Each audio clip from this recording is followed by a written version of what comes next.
What if the part of you that feels lost, the voice that stays silent, the wall you build in every relationship, isn't really you, but a reflection of the father who never fully showed up? We rarely talk about it.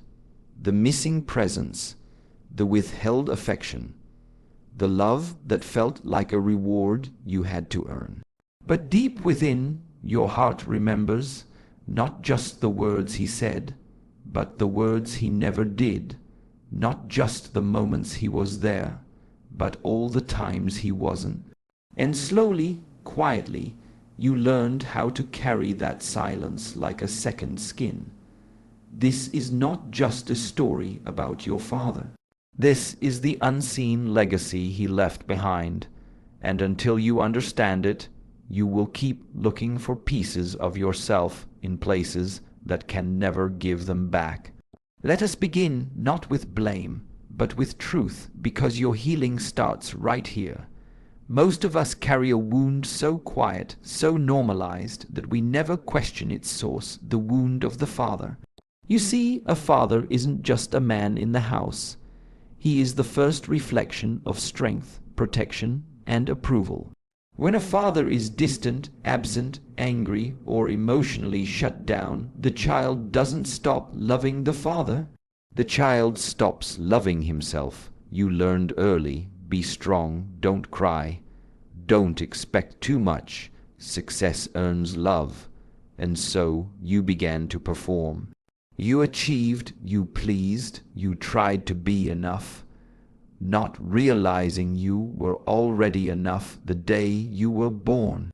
Your father's silence may have felt like punishment, his harshness may have felt like a verdict, his absence like a hole no accomplishment could fill. But what if he, too, was never taught how to be whole? What if he carried generations of silence, pressure, and pain? This is where your awakening begins, not in blame, but in understanding, because healing isn't about rewriting his story, it's about reclaiming your own.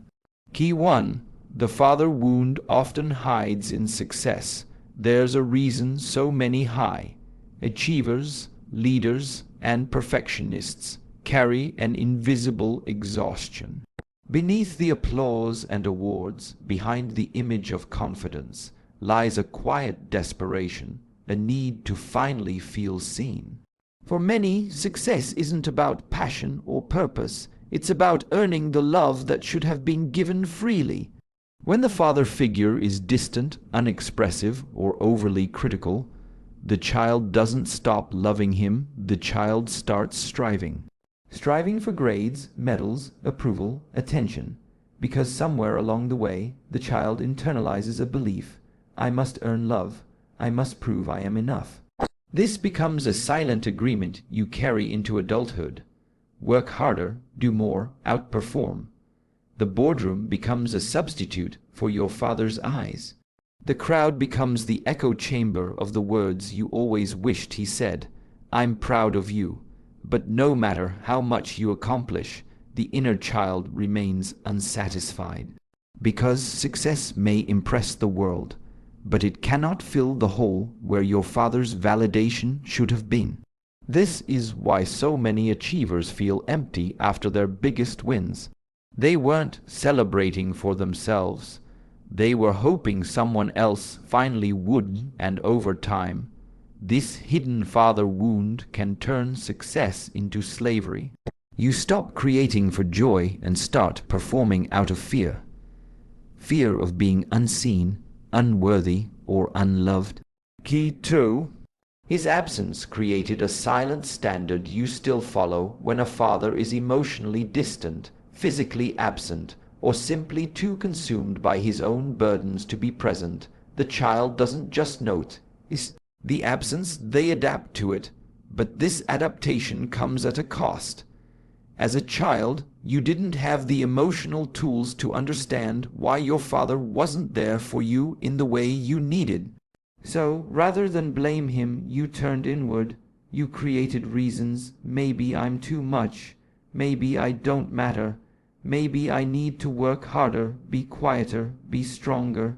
In that moment, his absence became your compass, and you've been following it ever since.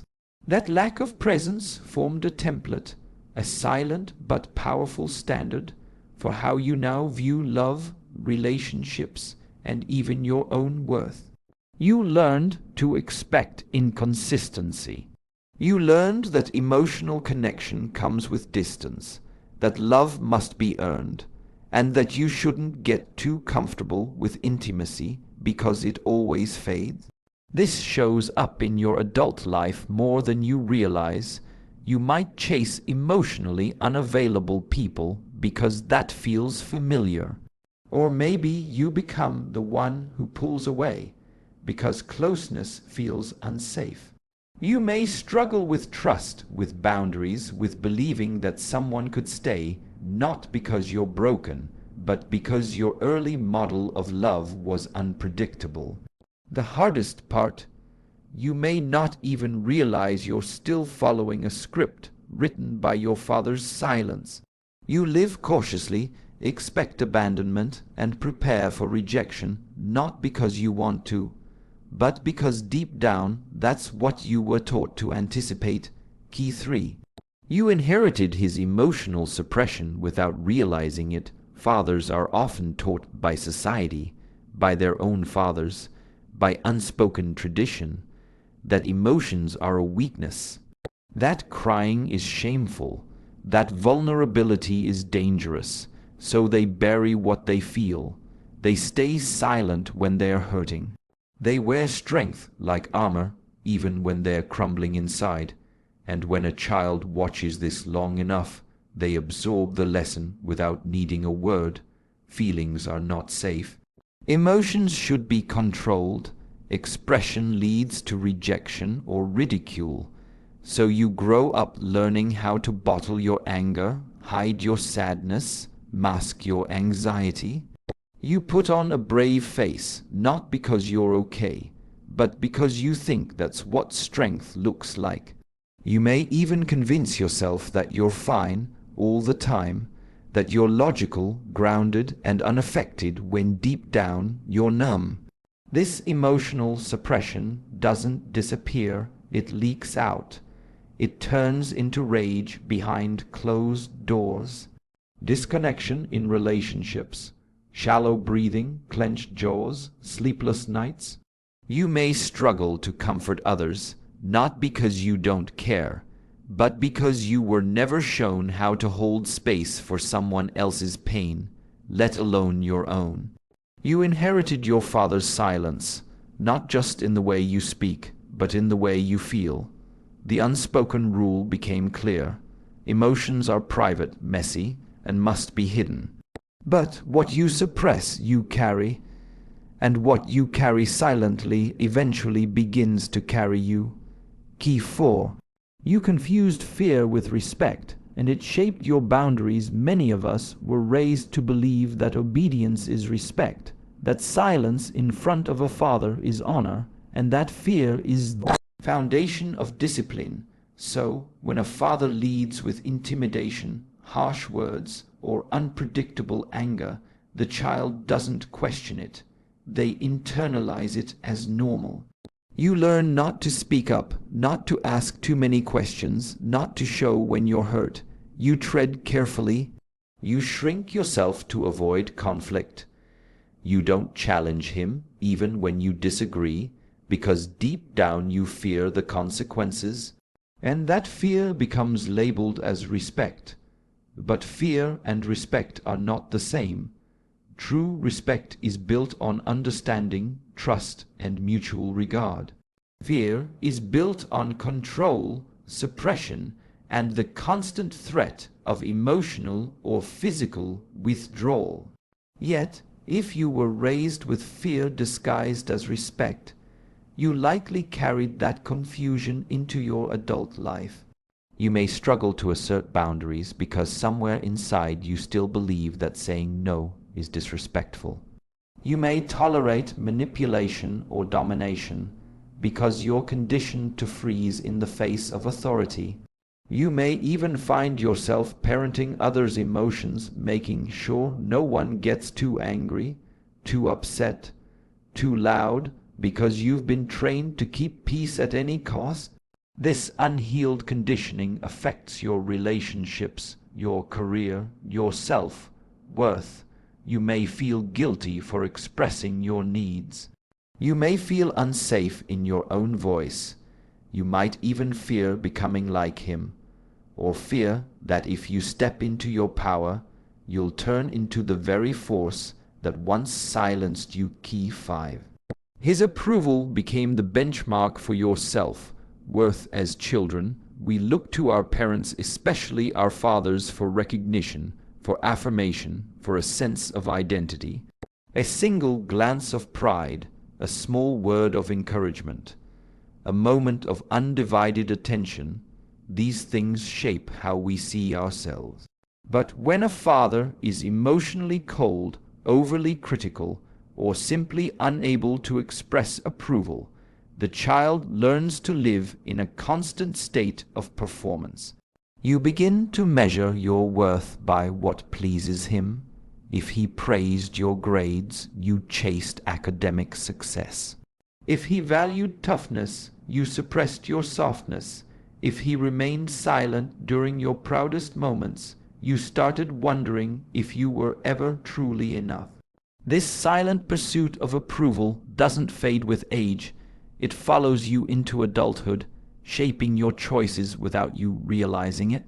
You might pursue careers that impress others, not because they fulfill you, but because they match the version of success you think your father would value. You may enter relationships where you constantly seek validation, always feeling like you're not doing or being enough. And when you don't receive that approval, even from people who aren't your father, it can trigger the same childhood wound. Rejection stings deeper. Criticism feels personal. You overextend, overcommit, overcompensate. You start defining your value not by who you are, but by how others see you. This internal barometer, based on his approval or the lack of it, keeps you chasing worth outside of yourself.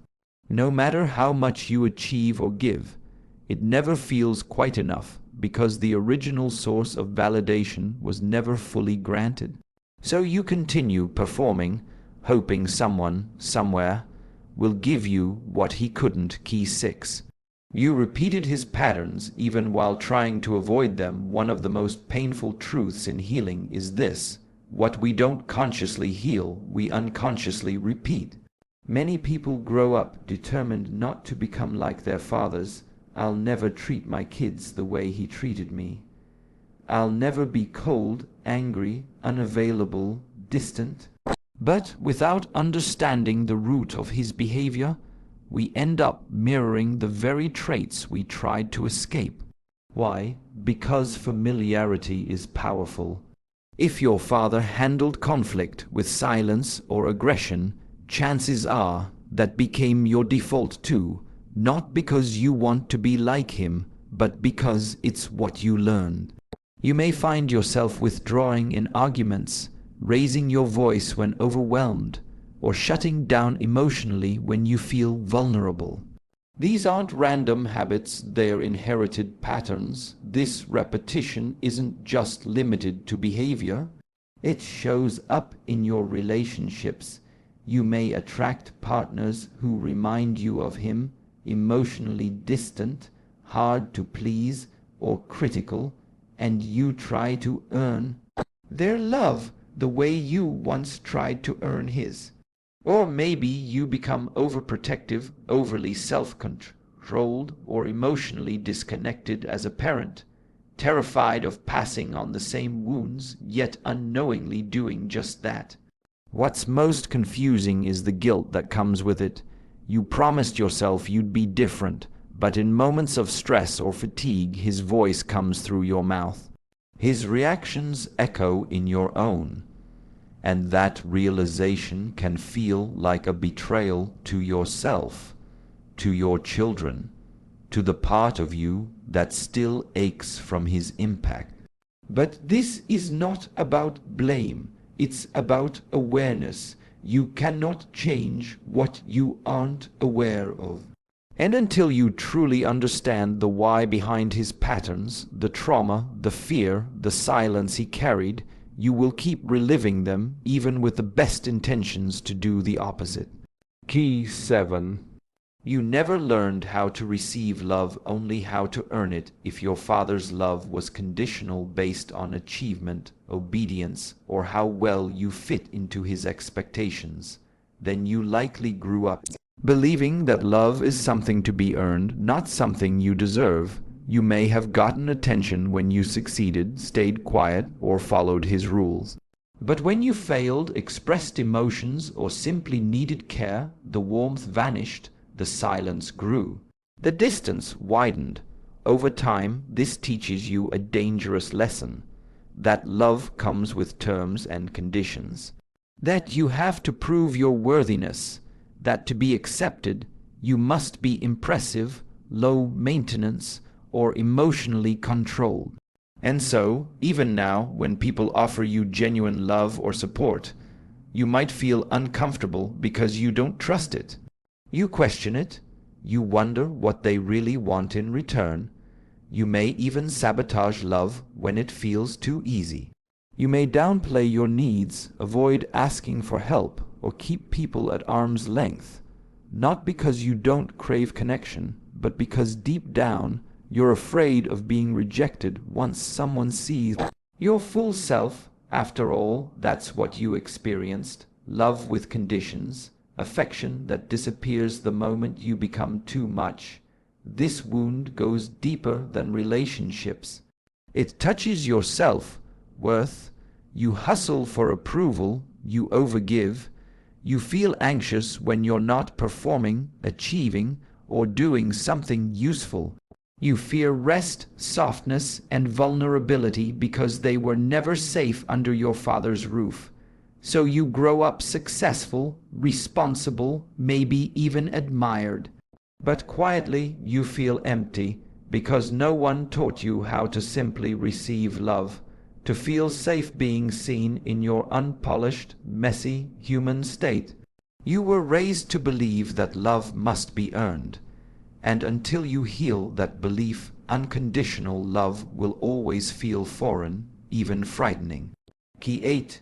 You minimized your pain because his pain was bigger. Many people who grow up with emotionally distant, traumatized, or stoic fathers develop a survival mechanism. They shrink their own pain. Not because their pain wasn't real to room. Maybe your father was dealing with the weight of financial pressure, unresolved childhood trauma, depression, or societal expectations to be a man. Maybe he never talked about his emotions, or worse, dismissed yours. So, as a child, you adapted. You became quiet. You stopped asking. You convinced yourself he has it worse. I shouldn't complain. And in doing so, you swallowed your feelings. You rationalized neglect. You told yourself stories to protect him. He did his best. He was under stress. That's just how men are. But while some of those things may be true, the deeper truth is that you were hurting and no one saw it. This pattern doesn't end in childhood. It follows you into adulthood. You become the one who always says, "I'm fine," even when you're breaking inside. You prioritize other people's needs, pain, and comfort over your own. You may even feel guilt when you're upset, thinking you're being selfish for needing anything. And worst of all, you start questioning the validity of your own experiences. You downplay abuse, ignore emotional neglect, and silence your inner child because somewhere along the way you learned that your pain wasn't big enough to matter.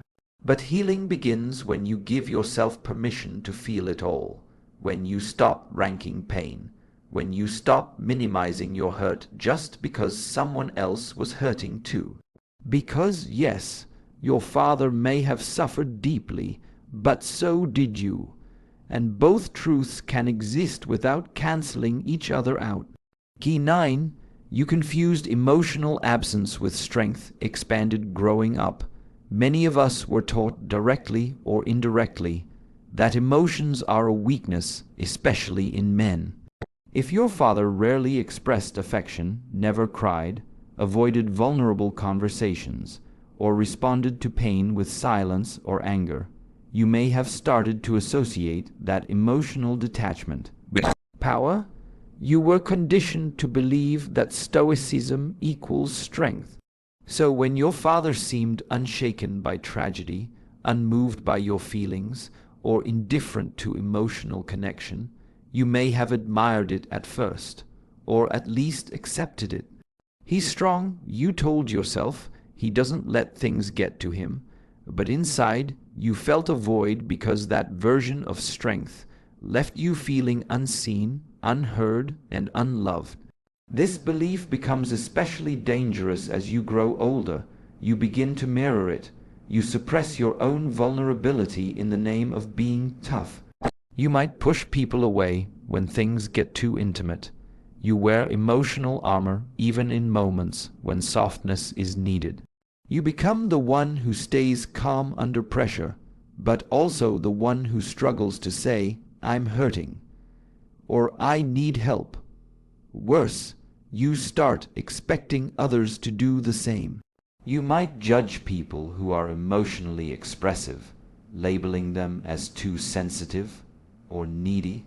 You build relationships on surface strength, shared goals, responsibilities, achievements, but lack the emotional intimacy that makes real connection possible. But here's the truth. Emotional absence is not strength. It is often fear, a learned defense, a survival mechanism passed down from a generation of men who were never taught how to feel safely. True strength lies in presence, in the courage to face what hurts, to speak what's real, to hold space for both your own feelings and the feelings of others. Until you realize this, you will keep measuring your self-worth and the worth of others by how little they show. And in that silence, love suffocates. Key 10. You inherited his silence and made it your identity when your father was emotionally unavailable, withdrawn, or avoided communication. It didn't just affect your relationship with him. It shaped the way you relate to the entire world. As a child, you watched how he handled conflict with silence, how he dodged uncomfortable conversations, how he shut down when emotions ran high. And without even realizing it, you absorbed that pattern. Now, as an adult, silence feels familiar. You find it hard to express your needs, your pain, your disappointments because you were never shown how. You hesitate to speak your truth because you're not sure it will be heard, or worse, you're not sure you're allowed to take up space. So you bury what you feel, smile when it hurts, and tell people it's nothing. When it's everything. You may have even convinced yourself that staying quiet is noble, that suffering silently is a sign of maturity. But deep down, that silence isn't strength. It's protection, it's armor. It's a shield you built, not because you wanted to be distant, but because you never had the safety to be open. And the tragedy, you begin to lose pieces of yourself in that silence. You forget how to name your emotions. You struggle to ask for help. You become disconnected not only from others, but from your own inner voice. You inherited a legacy of emotional restraint and made it a personality trait. But it's not who you truly are. It's who you became to survive. The silence your father lived in may have been his way of coping, but when it becomes your identity, you continue the cycle. Not just for yourself, but for the generations that follow. Healing requires breaking that silence, not in anger, but in truth. Because your voice was never meant to be buried, it was meant to be heard. Healing is not about blame. It's not about sitting in resentment or pointing fingers at the past. It's about truth.